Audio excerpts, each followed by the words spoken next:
কোনো পেশেন্টের যদি আমরা মনে করি যে ইউরিনারি ট্র্যাক্ট ইনফেকশন হচ্ছে, তাহলে আমাদের একটা টেস্ট করাতেই হয়, সেটা হলো ইউরিনের রুটিন, মাইক্রোস্কোপিক এবং কালচার সেন্সিটিভিটি, মানে যেটাকে আমরা সংক্ষেপে বলি urine REME and CS।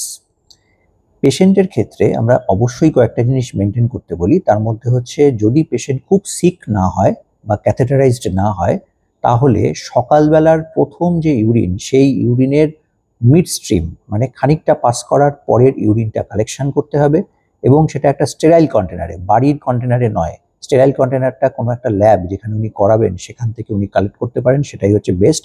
Otherwise বাড়ির কন্টেনারে করলে সেখানকার যে অন্যান্য ব্যাকটেরিয়াগুলো সেগুলো আমাদের গ্রোথে চলে আসতে পারে। এই ইউরিনটা কালেকশন করার আরেকটা পদ্ধতি হচ্ছে কোনো রকম অ্যালকালাইজার বা কোনো রকম অ্যালকাসল জাতীয় জিনিস, সিরাপ না খেয়ে এবং কোনো অ্যান্টিবায়োটিক না খেয়ে। তাহলে কি হবে, আমাদের ফলস রেজাল্ট আসবে, সেক্ষেত্রে আমরা বুঝতে পারবো না। এবং ইউরিনের রিপোর্টে যদি দেখা যায় রুটিনলি একটা পাস সেলস মোর দ্যান 5 আসছে এবং কালচারে কোনো একটা ব্যাকটেরিয়া এসছে, তাহলে আমাদের ট্রিটমেন্ট করতে খুব সুবিধা হয়। সুতরাং ইউরিন যখন আপনি ধরবেন এবং ইউরিন ট্র্যাক্ট ইনফেকশন যদি মনে হয় তার জন্য যখন ধরবেন, এই পদ্ধতিগুলো অবশ্যই মেনে চলুন।